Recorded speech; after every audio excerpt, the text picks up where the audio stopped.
Hey Cougars, today is Thursday, September 14th. I'm Montserrat Perez. I'm Sean Montiel, and you're watching Cougar News Network. Remembering 9/11, how Franklin honored the victims of the terrorist attack 22 years later. The school ID policy in full effect. The consequences students could face for not wearing one. Gearing up for the big game, how Cougars helped hype up the West Side Bowl. Taking down the T-Birds, a full recap of the Franklin Coronado game coming up in sports.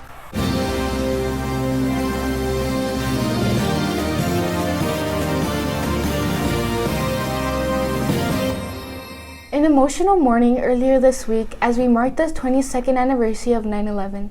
Students congregated in the gym to pay respects to the September 11th attacks and honor that promise to never forget.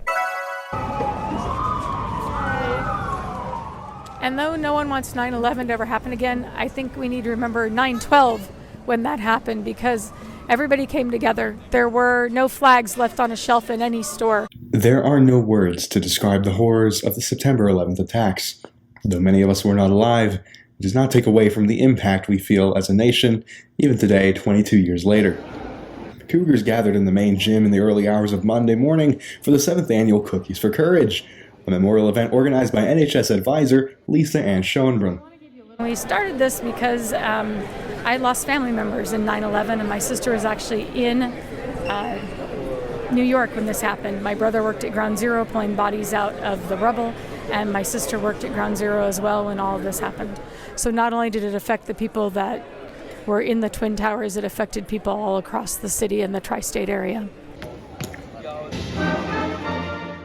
The choir and orchestra performed the national anthem in unison. Veterans, first responders, and serving Army personnel were present as students took to the podium, recounting the tragedy. Headed for the White House and U.S. Capitol. It was a tragic loss of life, so far removed from the quiet life we lived here in El Paso. The August 3rd shooting at Cielo Vista's Walmart was used to better convey the immense sense of loss caused by 9/11. Captain Lincoln Connell offered his own perspective. Being just 6 years old at the time, he spoke to how the attacks affected his time serving in the Army. I have a lot of soldiers even that enlisted later in life. For a lot of them, 9/11 is still that reason why they wanted to serve. Just like I have younger soldiers that had siblings or parents that fought in the global war on terrorism. And so 9/11 is still affecting them and their choice to serve our nation. Students have not had the ability to remember 9/11 for quite some time. There's an inherent difficulty in attempting to understand events you weren't present for, especially an event as unfathomably complex as 9/11. Principal Amanda Bowser spoke to the importance of memorials going forward. It's one thing that we never ever want to forget. So these ceremonies bring light to that. It not only brings light to the tragedy, but it also helps us celebrate those who continue to serve our country. Memorials such as this one took place all over the country. And continuing to host these events is imperative in keeping the memory of those 2,996 victims alive. Everyone on campus should be wearing a form of identification, whether you are student or staff. Reporter Melina Gutierrez explains the reasons behind the push and the consequences students would face for not wearing their IDs. Our school administration, staff, and teachers are urging students to wear their IDs on campus.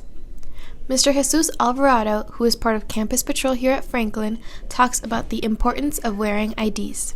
IDs are so heavily enforced because it's a way to track every individual that's supposed to be here and supposed to be on this campus. That way we don't have anybody sneaking on, anybody trying to get in and do bad things.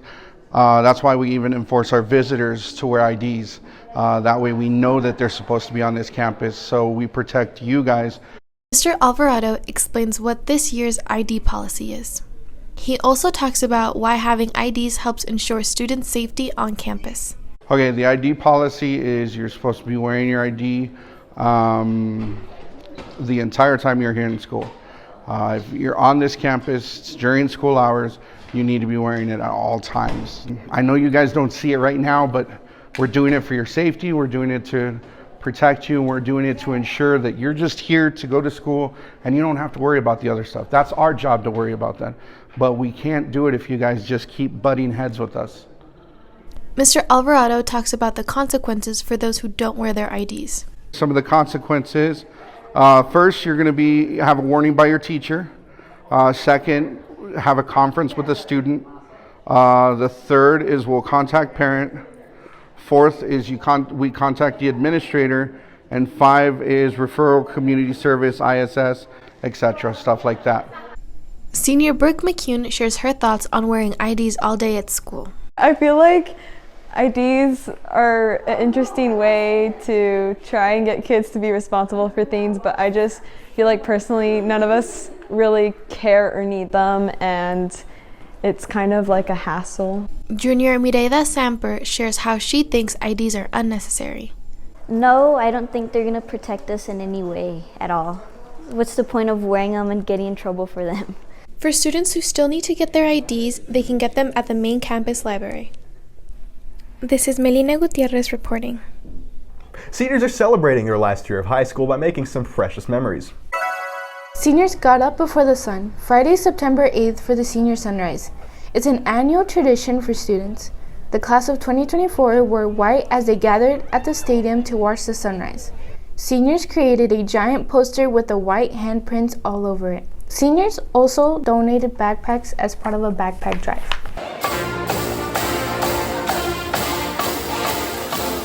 Students gear up for the big West Side Bowl against Coronado with a pep rally. The pep rally happened the day before the West Side Bowl during the school day. There were a lot of entertaining activities. Students from different grade levels participated in games. The chicken even made an appearance, meant to represent the Coronado T-Bird, but our own Cougar mascot took down the chicken, just like our football team took down the T-Birds. Another fun way students got ready for the West Side Bowl is a dress-up week. Students had 3 days of dress-up themes ahead of the big game. Another successful West Side Bowl week for our Cougars. This year's dress-up days consisted of 3 different themes. We began the week on Tuesday, Paint the T-Birds. Students were encouraged to wear white t-shirts splattered with paint. One student said she got her idea because her sister goes to Coronado. I have to paint something to make her mad, actually. So I did paint this, and I helped her with her homework wearing this. And I decided just, draw the logo. I went up onto their Stuco page on Instagram to trace the logo, and I decided to put a big X through it. And then it was supposed to be make fun of the Cougars with paint. So I thought splattered, kind of like blood, but not as gory, would be sort of interesting. On Wednesday, we had our Dominion 8 Day.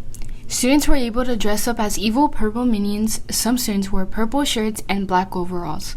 Thursday was Powerhouse of the West Side Day. Students were dressed in all black or our school's West Side Bowl shirts. Cougars! I'm a school spirit lover. I love anything related to school spirit just because I have so much pride towards Franklin. I love being a Cougar. I love the school that I picked and the people that I get to work with and meet. It just gives.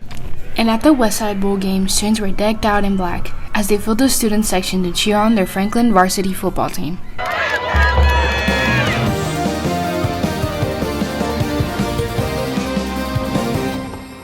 Hey Cougars, I'm Marco Cervantes, and here's a look at your Franklin sports. What a week full of action, as there is so much to recap, so let's start with varsity volleyball.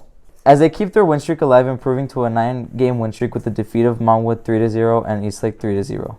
They hope to keep the streak alive as they face off against Pebble Hills at home Friday, September 15th at 6:30 p.m. Unfortunately for JV, they lost their 11-game win streak after taking a loss to Eastlake 2-0.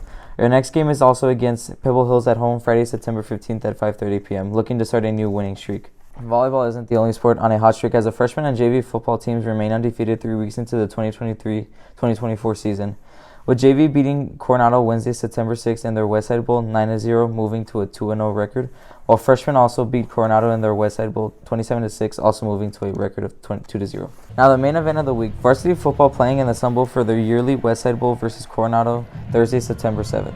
Franklin was coming in strong with a win against Andres 50-8.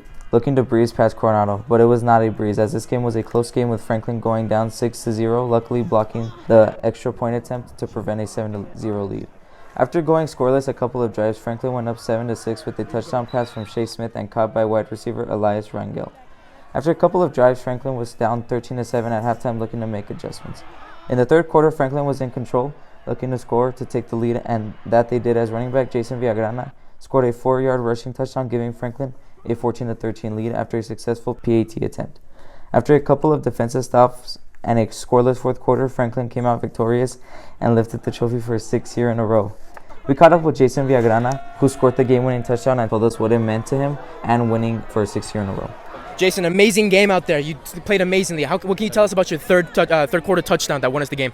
You know, it wasn't just me, it was my team, and it's just our effort, and we never gave up. So I want to give thanks to them and my team and my brothers. How does it feel being the sole purpose that we're 3 years in a row winners of our West Side Bowl? It feels good. That's all I got to say. Varsity's next game will be Friday versus Americas here at Franklin, 7 p.m. The theme is superhero versus villains. Hope to see you there, and congrats to our Cougars on a 6-year win streak. The moment many of us have waited for, the NFL season is now back after a 7th-month break. And what an exciting opening week as the Chiefs and Lions open the year with a close game ending in the Lions upsetting the Chiefs 21-20. Now for Sunday's games. As we see here, the 49ers beating the Steelers 30-7, and the Broncos not off to a great start, losing to the Raiders at home 17-16. And the Dolphins and Chargers with Tua and Herbert in a shootout. Hopefully you had Tyreek Hill in your fantasy team as the Dolphins squeak out a win against the Chargers 36-34.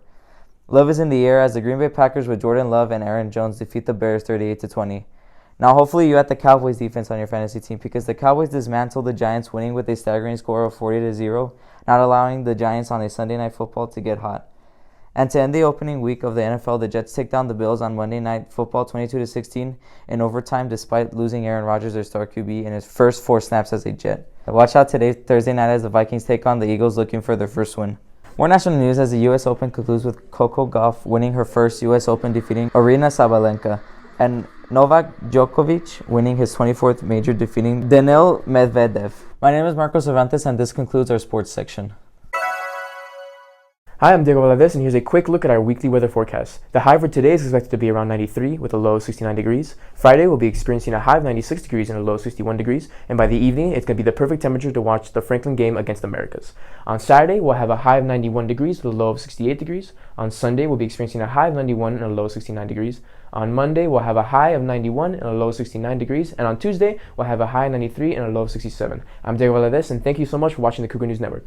That's all for this week, Cougars. I'm Montserrat Perez. And I'm Sean Montiel. Thank you so much for watching Cougar News Network.